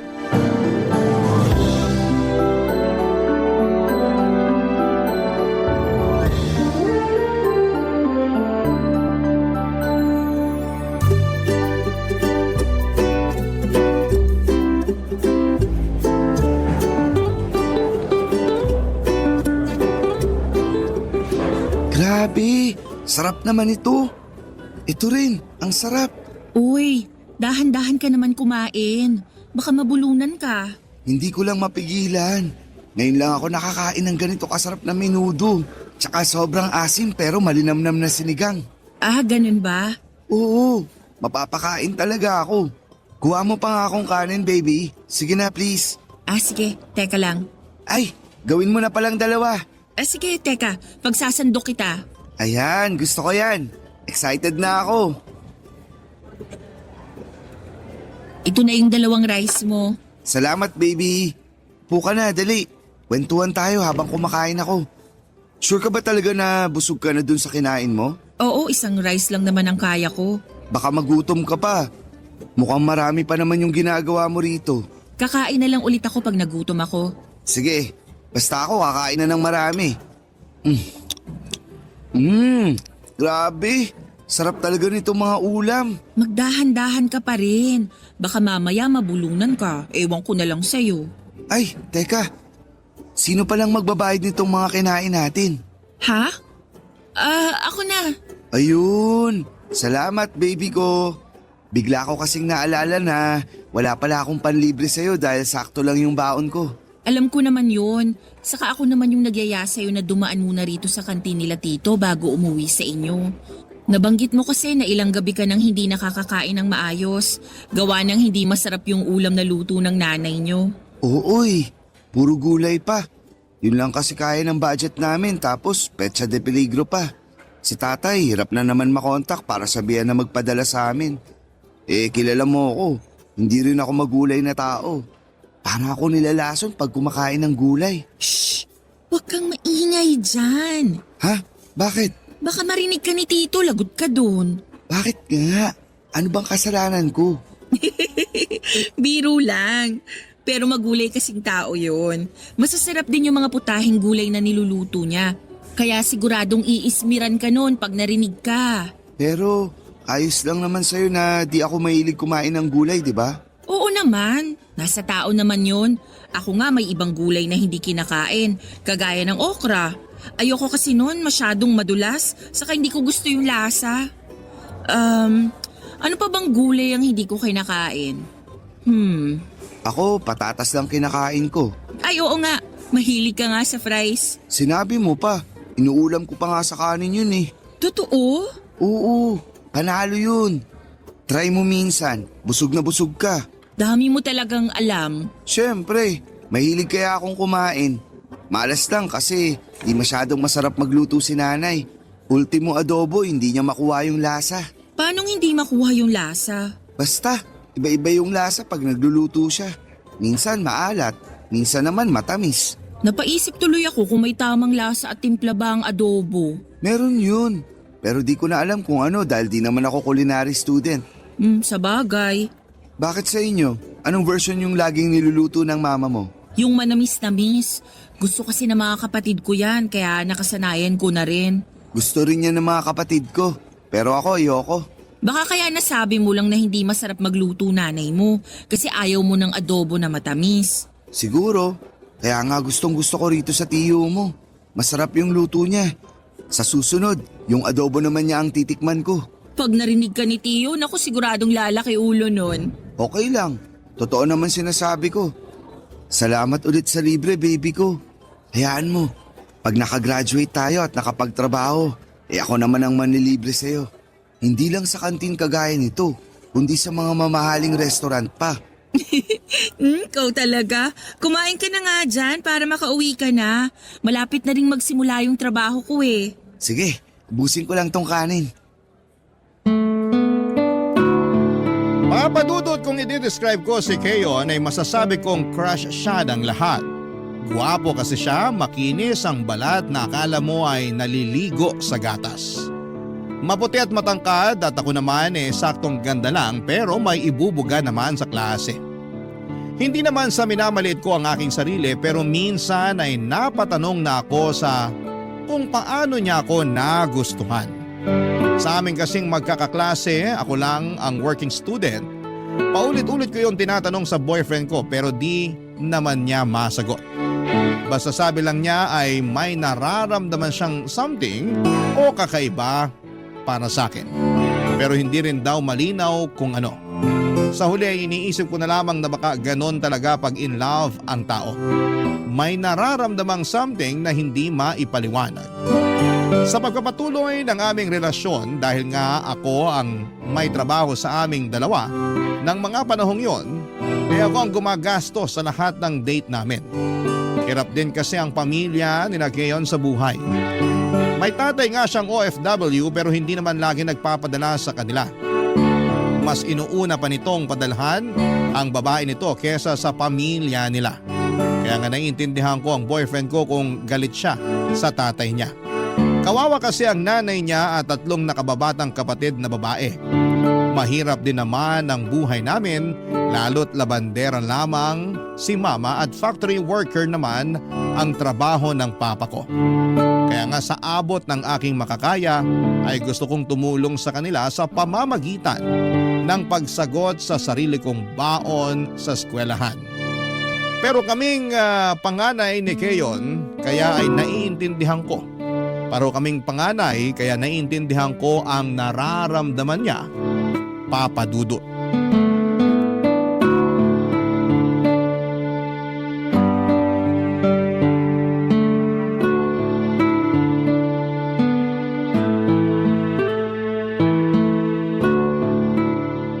Keyon, kumain ka na. Sabi ng nanay mo kaninang umaga ka pa raw hindi kumakain. Tubig ka lang ng tubig. Nagluto pa naman siya ng lugaw. Ayoko. Wala naman akong malasahan. Kahit na, baka lalo kang magkasakit niyan eh. May sakit na nga ako, di ba? Kaya nga sabi ko baka lalo. Alam kong may sakit ka na. Di ka nga nakapasok sa school kanina eh. Nag-alala tuloy ako. Kaya nagmadali na akong pumunta rito sa inyo nung uwian. Pero aalis ka rin naman mamaya kasi magtatrabaho ka na sa kantin ng tiyo mo, di ba? Ay, oo pero mamaya pa namang 8 p.m. yun. Maaga pa naman no, 6:30 pa lang. Ayaw mo ba talagang kainin tong lugaw na niluto ng nanay mo? Ayoko. Pero may iba akong gustong kainin. Ano? Yung pinabili kong chichirya sa'yo. Ha? Di ba? Nag-text ako sa'yo na bilan mo ako ng chichirya. Gusto ko nun kasi maalat-alat. Teka, wag mo sabihin nakalimutan mo. Hindi ko nakalimutan. Pero seryoso ka ba na yun ang gusto mong kainin? Oo, mukha ba akong nagjo-joke? Nagtatanong lang naman. Seryoso nga. Tsaka may dala ka rin bang soft drinks? Yung sa lata na malamig na malamig. Paborito ko yun eh. Meron pero nag-aalala ako sa'yo. Wala pang laman yung sikmura mo. Tapos chichirya at soft drinks na agad ang gusto mong kainin at inumin? Akala ko ba lalo ako magkakasakit kapag di ako kumain? Oo, pero hindi naman junk foods yung ibig kong sabihin na dapat kainin mo. Kung hindi mo papakain yung mga dala mo, mabuti pa umalis ka na lang. Iwanan mo na lang ako. Matutulog na lang ako. Kiyo naman eh. Para ka kasing di nakikinig. Sabi ko ayoko ng lugaw ni nanay dahil wala namang lasa yun. Yung chichirya at soft drinks meron. Baka nga ganahan ako lalong kumain dahil sa mga yan. Huwag ka nang magtampo. Nag-aalala lang naman ako sa'yo. Malaki na ako, huwag ka na mag-alala sa akin. Ay, o sige, ganito na lang. Papayag lang ako na kainin mo tong mga dala ko sa isang kondisyon. Ano yun? Bibilang kita ng ulam kina tito, yung paborito mo, para naman makakain ka na. Tapos, saka mo kainin yung dala ko. Ayos ba? Kaso wala akong ganang kumain ng kanin at ulam. Parang iba yung gusto kong kainin. Ano? Gusto ko ng pizza, baby ko. Ha? Hindi naman yung mamahalin. Merong bagong bukas na tindahan ng pizza dyan sa kanto namin. Siguradong nadaanan mo yun kanina. Nung nakaraang araw ko pa gustong makabili ng pizza nila. Mura lang naman. 150 pesos lang yata. Hindi naman mura yun. Mas mura na yun kesa sa mga fast food na nasa 400 pesos pataas yung presyo. Sige na, bili mo na ako, baby ko. Ay, kaso baka kulangin pera ko. Sweldo mo naman mamaya, di ba? Ha? Paano mo nalaman? Nabanggit mo kaya na tuwing Biyernes ng gabi ang sweldo mo.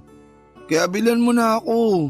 Sige ka, yan na lang chichirya sa soft drinks yung kakainin ko. Wag nga sabi eh. Kaya bilan mo na ako. O sige, bibilan na kita. Basta kumain ka ng marami ha. Siyempre, kakain talaga ako ng marami. Salamat baby ko. Pwede mo bang dagdagan ng chicken wings? Ha? Para kina nanay tsaka sa mga kapatid ko. Gusto kasi nilang makatikim nun pero hanggang tingin lang kami sa tindahan. Meron din dun malapit sa bilihan ng pizza. Sige na baby ko. Promise, kakain ako ng marami tapos iinom ng gamot para gumaling na ako agad. Papadudot na pabuntong hininga na lamang ako sa mga pinabili ng boyfriend ko. Kahit may trabaho ako ay hindi pa rin naman sapat ang kinikita ko para gumastos ng husto. Pero naisip ko na lamang na may sakit siya ng mga panahong yon at noon lang din siya makakakain ng mga pagkain na gusto niya. Napanatag na lamang ako kasi kahit papaano ay may gana na siya. Kaya nga kahit out of budget na ako noon ay binili ko pa rin ang mga cravings ng boyfriend ko. Dinamay ko na rin ang mga nakababata niyang kapatid at nanay dahil naaawa naman ako na si Keyon lang ang kakain. Sulit naman lahat ng gastos dahil nakita kong masayang-masaya ang boyfriend ko at ganun rin ang pamilya niya. Nagpasalamat naman sa akin ang mama niya at napakwento na bihira lang talaga silang nakakabili ng pagkain sa labas gawa ng kulang na kulang ang budget nila sa pang-araw-araw na mga gastusin. Papadudot. Barangay Love Stories. Barangay Love Stories. Papadudot, naging malapit ako sa pamilya ni Keyon dahil na rin palagi niya akong sinasama sa bahay nila. Doon ko rin nakita ang pamumuhay nila kaya hindi ko maiwasang maawa, lalo na sa mga nakababata niyang kapatid. Nangungupahan lang sina Keyon sa isang maliit na apartment na tatay niya ang nagbabayad. Pero hindi naman ito palagi nagpapadala ng pera na pangsustento sa pamilya dahil babaero ito. Si Keyon ang nag-iisang lalaki sa 4 na magkakapatid. Siya ang kuya at tumatayong tatay sa pamilya nila. Kung hindi ninyo na itatanong ay matalino ang boyfriend ko. Palagi siyang nangunguna sa klase namin pagdating sa mga exams at quizzes. At masayang masaya ako para sa kanya dahil masipag din naman siyang mag-aral. Mataas ang pangarap niya para sa kanyang sarili. Gusto niya raw na mag-abroad pagka-graduate dahil malaki ang kikitain niya doon na pwede niyang ipantulong sa pamilya nila. Ganon din naman ako, Papa Dudut. Mataas ang pangarap ko para sa pamilya at sarili ko. Years later, nasa 4th year na college na kami. At habang unti-unti ko pang tinutupad ang bagay na yon, ay nagpatuloy ako sa pag-working student kahit na medyo nahihirapan ako dahil habang tumatagal ay mas nagiging demanding na ang pag-aaral, Papa Dudut.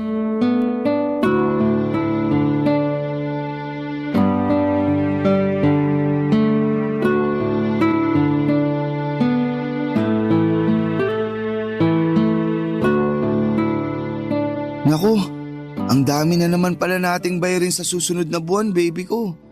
Tapos sa isang subject lang yun. Meron pang iba. Kaya nga nagko-compute na ako ng mga gagastusin natin para makapagtabi na ako ng pera. Alam mo naman na hindi rin ganun kalaki yung kinikita ko sa kantin ni Tiyo. Buti ka nga may pambayad na kahit paano. Kumusta naman ako? Hindi naman sa ganun. Anong hindi sa ganun? Alibasa, may trabaho ka tapos ako wala. Ay, siguradong mamomroblema na naman si nanay pag sinabi ko na maraming bayarin. Ganito na lang. Ano yun? Narinig ko kasi na parang aalis na yung boy ni Tiyo, yung tagabuhat niya sa kantin. Tapos tagamaneho na rin ang sidecar niya pag may mga pinipick up sa palengke. Uuwi na raw sa probinsya nila kasi manganganak na yung kinakasama. Doon na lang yata magtatrabaho, kaya sigurado maghahanap si Tiyo ng kapalit. Mabigat din kasi kung siya lang mag-isa sa kantin, kailangan niya ng katulong na lalaki. Teka nga, Ano? gusto mo bang sabihin na pumasok ako sa tiyo mo para kapalit nung aalis na boy niya? Oo? Para naman tayong naglolokohan dito, Sadie. Ano bang problema doon? Malaki. Kasi ano namang alam ko sa trabaho nung papalitan ko, di ba? Hindi naman mahirap matutuhan yung ginagawa niya. Saka nandun naman si Tiyo para turuan ka. Ayoko. Basta, ayoko. Ay, Kiyo naman. Tsaka wala na bang mas matinong trabaho dyan? Anong mas matino? Matino naman yun ah. Alam ko na matino yun, pero nakakapagod yun. Tsaka mainit at magmumukha akong marungis. Paano na lang kung may nakakita sa akin na ganun yung itsura ko? Ano na lang sasabihin nila sa akin, di ba? Sa pagkakaalam ko wala namang masama doon lalo kung kailangan mo ng pera. Saka wala namang trabahong madali. Ang importante, marangal. Merong trabahong madali tapos de aircon pa. Palagay mo sa akin, hanggang pagiging utosan lang ng tiyo mo? Sobra ka naman. Sobra na kung sobra, pero ayoko. Gusto lang naman kitang tulungang kumita ng pera. Lalo na marami tayong bayarin sa school. Saka pansamantala lang naman. Hindi ka naman habang buhay magiging utusan ni Tiyo. Saka mabait naman yun ah. Nagbabayad ng tama at saka libre pa pagkain. Ayaw mo nun? Palagi ka nang makakakain ng paborito mong ulam sa kantin niya. Ngayon naman sinasabi mo na patay gutom ako. Kiyo naman. Saan mo ba napupulot yung mga sinasabi mo? Saan pa ba? E di sa'yo mismo. Wala akong sinabing patay gutom ka. Sinabi ko lang yung mga bagay na pwede mong makuha habang nagtatrabaho ka kay Tiyo. Ang hirap sa'yo, minamasama mo na agad. Nagagalit ka kaagad. Sinong di magagalit? Simula bata ako hindi ako pinagtrabaho ni nanay. Sigurado pag nalaman niya yung mga gagawin ko dun sa tiyo mo, hindi rin niya ako papapasukin. Gusto nun sa opisina ako magtrabaho, hindi sa ganung klase ng lugar. Kung makapagsalita ka parang napakaruming lugar nung kantin ng Tiyo ko ah. Ikaw may sabi niyan, hindi ako. Alam mo, ewan ko sa'yo. Kung ayaw mo, edi wag mo. Ikaw na nga tinutulungan para kumita ng pera eh. Baby ko naman. He, wag mo ako mababy-baby dyan. Sorry na. Ayaw ko lang talaga nung trabahong inaalok mo. Alam mo namang kilala ako sa school natin, di ba? Tapos pagbubuhatin lang ako ng tiyo mo at gagawing driver ng pedicab niya. Wala ngang masama. Alam kong wala naman talaga, pero ayoko pa rin. Makakabawas kaya sa kagwapuan ko yun. Ewan ko na talaga sa'yo. Huwag ka nang magalit sa akin. Hindi naman ako galit. Nagulat lang ako sa katwiran mo. Kasi para mo namang sinabi na hindi maganda yung trabaho ko. Lalo dun ako sa kantin nila Tiyo nagtatrabaho. Hala, hindi ganun yung ibig kong sabihin, baby. Hayaan mo na. Totoo rin naman na mahirap magtrabaho doon lalo kapag maraming customer. Mainit din pag tirik ang araw. Tapos marami pang hugasin. Hindi na nga ako magkanda-ugaga minsan eh. Minsan nga napapasabi na lang ako na pagod na ako at ayoko nang magtrabaho. Pero wala naman akong choice. Papadudot aaminin kong nadismaya ako sa mga sinabi ni Keyon pero ayoko naman siyang pilitin na pumasok sa pinagtatrabahuhan ko para pumalit sa paalis na boy ni Tio. Baka kasi katulad ko ay mahirapan din siyang mabalanse ang pag-aaral at pagtatrabaho. Kaya nga pinabayaan ko na lamang siya sa gusto niyang gawin sa buhay niya pero hindi ko lang maiwasang malungkot at magtampo sa kung paano niya ako pinatunguhan ng araw na yon. Lalo na ang ending noon ay inutangan niya pa ako. Napaisip tuloy ako kung ang tingin na lang ba niya sa akin ay utangan ng pera at tagabili ng mga gusto niya. Pero alam din naman ni Keo na mahirap lang ang pamilya namin. Kaya nga ako nagpupumilit na tumulong kina mama at papa sa pamamagitan ng pag-working student. Hindi ko alam kung nakalimutan na niya yon o sadyang naging kampante na lamang siya. Na palagi akong may mahuhugot na pera sa tuwing may gusto siyang ipabili sa akin at may uutangin siya. Sa kabila ng lahat ay pinili ko pa rin na maging maunawain. Saka malapit na rin kaming graduate ng mga panahong yon. Kapag pareho na kaming nagtatrabaho ni Keo ay kikita na rin siya ng sarili niyang pera. Hindi nagtagal ay dumating na nga ang araw ng aming graduation. Fast forward. Nakapasok kami sa magkahiwalay na kumpanya pero isang buwan pa lamang ay umalis na doon ang boyfriend ko. Ayaw daw niya sa management nila. Masyado raw maraming rules and regulations na nakakalito para sa kanya kaya naghanap na lamang siya ng ibang mapapasukan. Pero hindi yun naging madali dahil mas naging mapili siya. Dahil sa ako lang naman ulit ang may trabaho sa amin ng mga panahong yon, ako ulit ang may sagot sa lahat ng gastusin namin ni Keyon sa tuwing lumalabas kami para mag-date, Papa Dudut.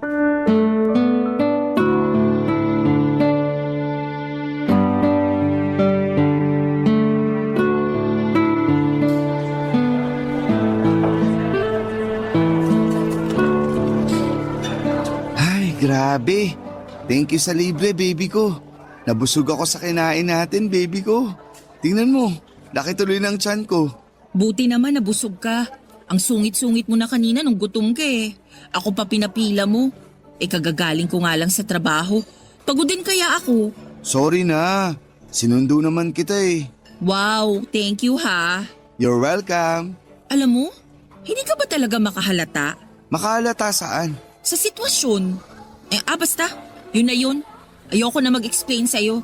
Feeling ko kasi hindi ka nga nakakahalata. Nakakahalata ako kung meron. Pero wala naman eh. Tsaka bakit ka ba nagagalit? Hindi ako galit. Hindi raw. Pero nakataas na yung isang kilay mo. Tapos kunot na rin noo mo. Ewan ko sa'yo. Teka nga, malapit na ba period mo? Ano namang paki mo dun? Kasi ang taray-taray mo na eh. Nagkakaganyan ka lang naman tuwing magkaka-period ka na. Katatapos ko lang, di ba? Ay, oo nga pala. Ay, ewan ko talaga sa'yo, ang hirap mong kausap. Matino kaya akong kausap. Ikaw yung bigla-bigla na lang nagagalit dyan. Bakit? Dahil ikaw yung nag-order imbis na ako? Malamang. Ako na nga yung nagbayad, di ba? Pag-o-order na nga lang ang gagawin mo, hindi mo pa ginawa. Dami mo pang rason. Napaka mo talaga. Rason naman talaga na masakit tiyan ko. Kasi di pa ako nagla-lunch. At bakit mo sinusumbat na ikaw ang nagbayad? Mura lang naman itong mga kinain natin. Magkano lang to oh? Fast food lang tong kinainan natin. Tsaka ka naman umbat kung sa mga 5-star restaurant mo ako nilibre. Aba, talaga naman. Totoo naman sinabi ko. Makapagreklamo ka, akala mo talaga. At ikaw, kung makapagsalita ka, akala mo hindi ka nabusog dyan sa mumurahing pagkain na kinain mo ah. Nag-thank you na ako sa'yo, di ba? Hirap sa'yo, hilig mong manumbat. Porke ikaw may trabaho sa atin, pinamumukha mo na sa akin na palagi mo ako nililibre? Bakit? Hindi ba? Grabe ka, parang hindi mo ako boyfriend. Boyfriend kita, pero paano naman ako? Girlfriend pa ba trato mo sa akin? Oo naman, kaya nga sinundo kita kanina sa opisina nyo, di ba? Sinundo mo nga ako pero panay naman ang reklamo mo. Sobra ka naman, hindi ba pwedeng masakit lang talaga tiyan ko? Sabi mo naman gusto mong mag-date tayo kasi namimiss mo na ako. Ay, wag na nga nating pag-usapan. Sumasakit lang ulo ko. Ikaw masyado ka mainit. Dapat chillax ka lang. Kalmahan mo. Wag na nga sabi natin pag-usapan, ang kulit mo rin no? Sorry na. Kasasabi ko lang na kalmahan eh. Sige ka, 24 ka pa lang pero baka magka-wrinkles ka agad. Ewan ko sa'yo. Joke lang. Kumusta na pala yung paghahanap mo ng bagong trabaho? Okay naman, wala pa rin ako nahanap. Sabi mo may interview ka kaninang umaga. Hindi ko pinuntahan. Ha? Bakit? Di ko trip yung office. Ang taas masyado. Piruin mo, nasa 18th floor. Paano ko masira yung elevator? Ano yun? Aakitin ko gamit hagdan? Ayoko nga, kaya hindi nila ako pumunta. Nang dahil lang dun? Hindi ka na tumuloy? Parang ang babaw naman. Hindi kaya mababaw yun. Yung office nyo nga, nasa 20th floor. Tapos pag nasira elevator nyo, lagi mong nirereklamo sa akin na nag-aagdan ka. Hindi naman madalas yun. At saka nagpagawa na ng spare elevator yung building namin. Kaya kahit masira yung isa, meron pang isa na pwedeng gamitin. Kahit na, natroma ako dun sa kinuwento mo kaya ayoko na lang. Kaso sayang naman. Maganda pa naman yung company at saka malaki yung starting salary na offer nila. Aanhin ko naman yun kung ipanggagamot ko lang din sa nabasag kong tuhod. Gawa ng pag-akyat sa hagdan. Alam mo, ewan ko sa'yo. Hindi ko alam kung anong klaseng pag-iisip meron ka. O sadyang wala ka lang sa hulog magtrabaho. Dami mong reklamo? Nakakainis ka na! Papadudot, hindi ko akalain na susobra sa budget ko ang nagastos ko sa date naming yon ni Keyon.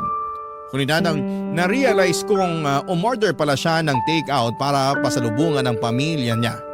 Nahiya na lamang ako na tanggihan ang order niya dahil naisip ko na tama rin naman siya sa sinasabi niyang magiging masaya ang nanay at mga kapatid niya.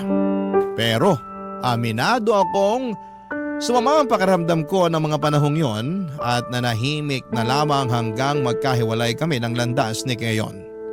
Ni singkong butas, walang nilabas ang boyfriend ko. Hindi rin siya nag-insist na ihatid ako kahit man lang sa tapat ng bahay namin kasi marami raw siyang dala. Uwing-uwi na raw siya noon para mainit pa niyang maibigay ang pasalubong niyang pagkain sa pamilya niya. Inintindi ko na lamang siya dahil kaya ko namang umuwi ng mag-isa. Pero sa loob-loob ko, alam ko hindi tama ang ginawa niya. Na-realize ko rin na hindi pa pala niya ako nililibre sa mga date namin simula noong naging kami. Ako lahat ang sumasagot dahil ako ang may trabaho, papadudot.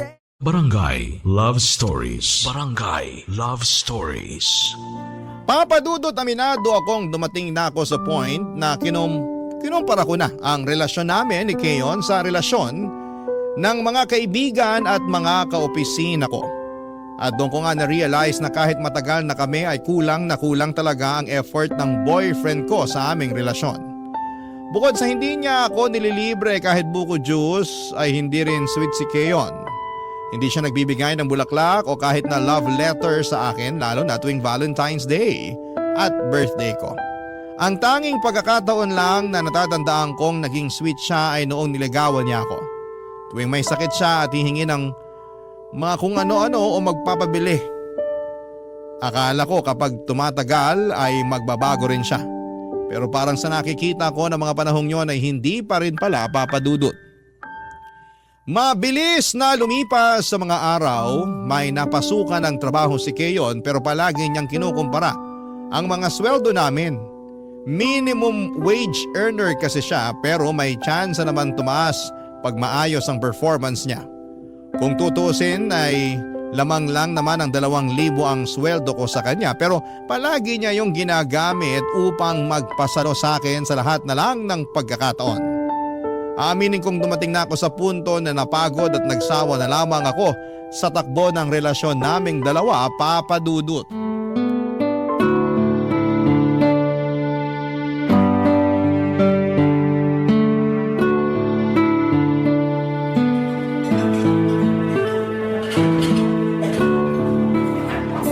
Grabe, ang sarap naman ng mga pagkain sa restaurant na to. Kakaiba yung lasa tapos ganda pa ng service. Feeling ko tuloy hari at reyna tayo. Siyempre, kasama yun sa binabayaran sa kanila eh. Pero tama ka naman na masarap naman mga pagkain nila. At worth it. Babalik-balikan mo pag may budget ka. Speaking of bayad, may extra money ka ba dyan, baby ko? Ha? Extra money ka ako. Pambayad lang sa mga kinain natin. Wala akong extra money. Sakto lang pangkapi natin tong dala ko. Ganun ba? Oo, bakit? Ngayon ko lang kasi na-realize na hindi ko pala dala yung wallet ko. Kiyo naman. Sabi mo ikaw magbabayad ng mga kinain natin, di ba? Kung todo ka pa ng order ng kung ano-ano tapos… Alam ko naman yun. Pero anong magagawa ko kung naiwan ko pala wallet ko? O anong gusto mong gawin ko? Wala rin naman akong extra money dito. Ang usapan, akong bahala sa kape natin. Tapos ikaw magbabayad ng kinain natin sa lunch. Tapos ang ending, ako na naman ang pagbabayarin mo. Sadie naman eh. Kung makapagsalita ka, parang hindi kita babayaran pag nakauwi na tayo ah. O bakit? Hindi mo naman talaga ako binabayaran, no? Ha? Anong pinagsasasabi mo dyan? Ay, bigla ka yatang nagkaroon ng amnesia. Ewan ko sa'yo. Mas ewan ko sa'yo. Sa katotoo naman ang sinabi ko Hindi lang naman ngayon naiwan ang wallet mo. Maraming beses na kaya. Sabi-sabi ka naman nilibre, pero ang ending ako pa rin magbabayad. Tapos hindi mo naman ako binabayaran. Kinakalimutan mo na lang yung mga utang mo sa akin. Kung makapagsalita ka, parang di mo ako boyfriend ah. Boyfriend kita. Pero pagod na akong dalhin ang relasyon natin. Ano bang pinagsasasabi mo dyan? Alam mong ibig kong sabihin. Matalino ka, di ba? Top student ka nga ng klase natin. Magaling ka. Pero bakit parang ang bobo mo naman yatang umintindi?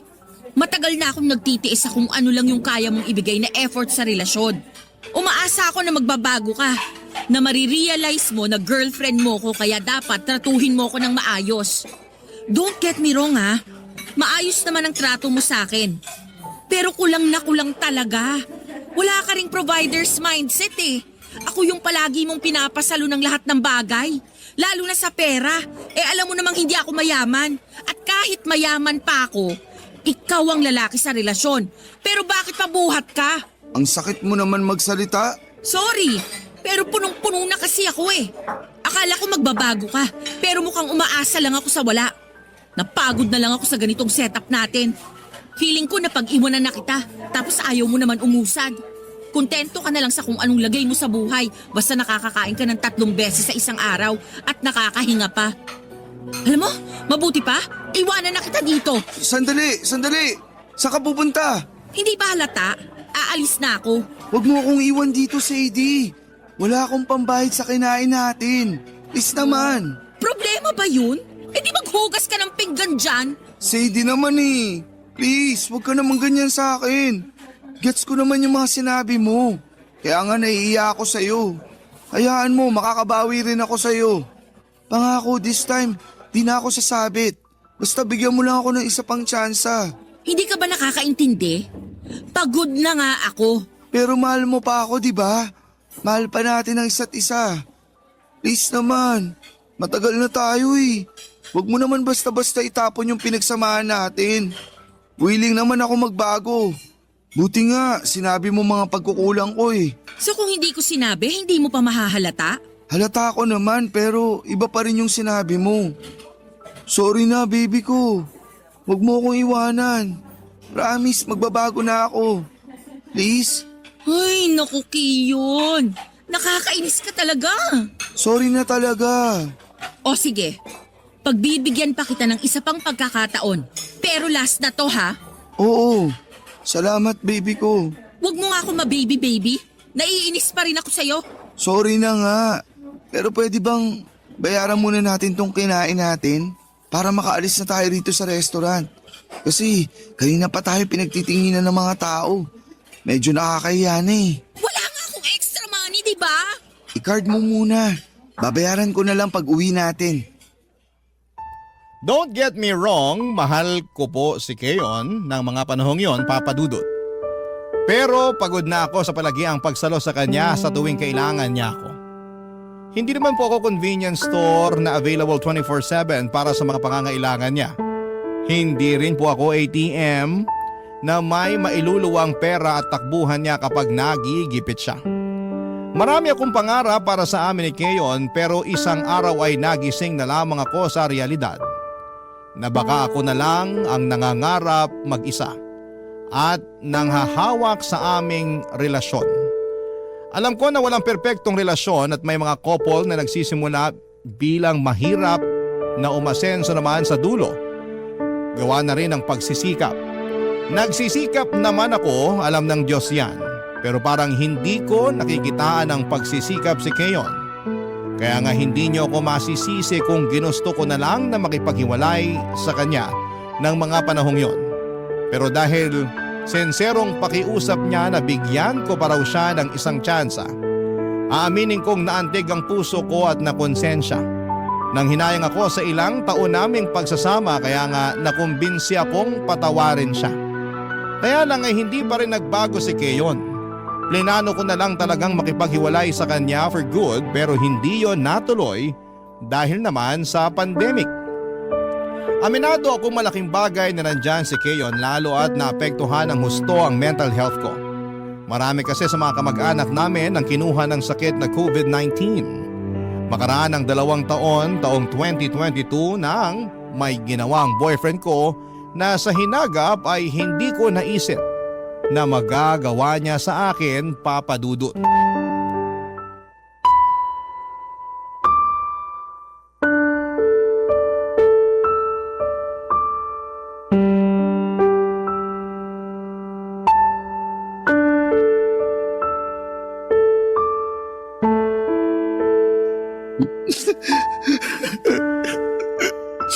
Ano bang iniiyak-iyak mo dyan?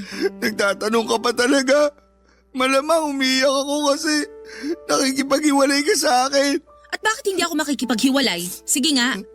Baka nakakalimutan mo. Umamin ka ngayon lang na nabuntis mo yung kaopisina mong babae. Oo nga, pero Pero ano? Hindi mo pananagutan yung nabuntis mo? pananagutan ko naman. Pero mahal kita eh. Mahal daw. Pero bumuntis ka ng iba. Bang klaseng pagmamahal naman yan, Kiyon? Hindi ko naman sinasadya yun. Lasing lang kami pareho tapos, ayun, nagkagulatan na lang. Wow! Akala mo ba pinanganak ako kahapon? Para sa kaalaman mo, hindi ako naniniwala sa palusot mo. Hindi raw sinasadya. Alam mo nung una pa lang pinagsesilosan ko na yung kaopisina mo na yan. Ilang beses kitang sinabihan na layuan mo ang babaeng yan, di ba? Pero anong sagot mo? Masyado akong OA, wala ka namang ginagawang masama, bla bla bla. Pero anong ginawa mo? Binaliwala mo ko. May nangyari sa inyo ng babaeng yan. Tapos ngayon, nabuntis mo na siya. Sorry na, Sadie. Hindi ko talaga sinasadya. Ewan ko ba naman sa sarili ko? Ewan ko talaga sa'yo. Bahala ka na sa buhay mo. Parang awa mo na. Huwag mo akong iwalayan. Ano palagay mo sa akin? Tanga? Oo, naging tanga na ako ng ilang taon. Lalo na nung binigyan pa kita ng tsansa nung nakikipaghiwalay na ako sa'yo. Sana hindi na lang pala. Sana hindi na lang ako naawa sa'yo nun. Sana iniwan na lang kita sa restaurant at hinayaan kang mamroblema kung paano mo mababayaran yung mga kinain natin. Kasi kasalanan mo naman. Ang tanga-tanga ko nun kasi hinayaan pa kitang bigyan ako ng mas malaking rason para saktan ng husto. Sobra ka naman kung makapagsalita. Malaki rin naman natulong ko sa'yo nung pandemic ah. Di ba sabi mo, buti na lang nandun ako para may karamay ka? Oo, at nagpapasalamat naman ako sa bagay na yon. Pero wag mo nang asahan na gusto ko pa rin makisama sa'yo. Lalo't niloko mo ko at sinira mong tiwala ko. Saka ang kapal na mukha mong isumbat sa akin yung ginawa mo nung pandemic. Hindi ka nga nagbago kahit na binigyan na kita ng tsansa na magbago.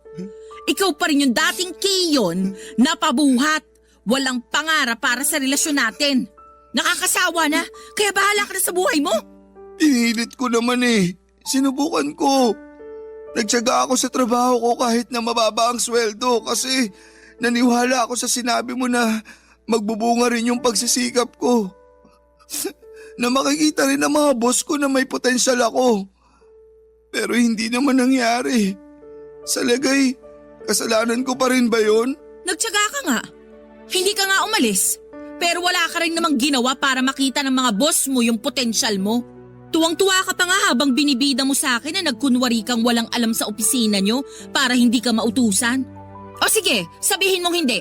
Masasakal kita. Totoo naman. Pag marami kang alam, sa'yo ipapagawa. Nakakapagod kaya yun. Katwiran mo, Bulok. Diyan ka lang talaga magaling. Sorry na, baby ko. Huwag mo nga akong tawagin yan. Nandidiri ako sa'yo. Simula sa araw na to, nakikipaghiwalay na ako sa'yo, Kiyon. Please, Sadie. Huwag mo ako iwan. Huwag ka makipag-iwalay sa akin. Mahal na mahal kita eh. Patawarin mo na ako. Anong gusto mong gawin ko? Gusto mo bang lumuhod ako? Sige, gagawin ko. Luluhod ako para patawarin mo lang. Pwede ba? Tumayo ka nga. Lalo lang nadadagdagan yung galit ko sa'yo eh. Sorry na kasi. Sorihin mo mukha mo. Tapos na tayo.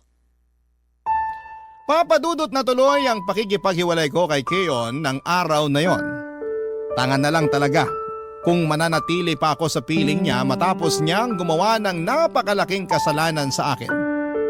Hindi kaya biro yung makabuntis ka ng ibang babae habang may karelasyon. Grabe talagang sakit ang naramdaman ko sa kamay ng ex-boyfriend ko ng mga panahong yon. Pero sa kabila ng lahat ay kinaya ko pa rin, Papadudot. Umusad ako at nagpatuloy sa buhay. Malaking tulong din ang pamilya ko para tuluyan akong makapag-move on sa nasira naming relasyon ni Keon. Tuluyan ko na ring pinuto lahat ng komunikasyon ko sa kanya. Blinak ko siya sa social media at sa cellphone. Pero nitong 2025 lang ay nagulat ako dahil may nag-text sa akin na hindi ko kilalang number. Yun pala ay si Keon. Hindi na niya sinabi kung paano niya nakuha ang number ko pero laman ng text message niya ang pakiusap na kung pwede ko raw ba siyang pahiramin ng pera dahil may sakit ang kanyang anak. Walang-wala raw siya noon at kamamatay lang din ang asawa niya na siyang nanay ng anak niya. By the way, pagkahiwalay namin ay nalaman ko na lang na kinasal sila sa huwes ng babaeng nabuntis niya. Hanggang dito na lamang po ang sulat ko, Papadudot. Sana po ay mapayuhan ako ng mga kabarangay natin. Kung dapat ko pa bang buksan ang communication ko kay Keon. Aminado kasi ako na naaawa ko sa kanya nung nabasa ko ang mensahe niya at sinapit niya. Pero natatakot ako na baka maabuso niya ulit ako katulad ng dati. Maraming salamat po, Papadudot, sakaling mapili po ninyong i-ere ang storya ng buhay ko. More power and God bless sa Barangay Love Stories. Ang inyong forever kapuso at ka-barangay, Sadie.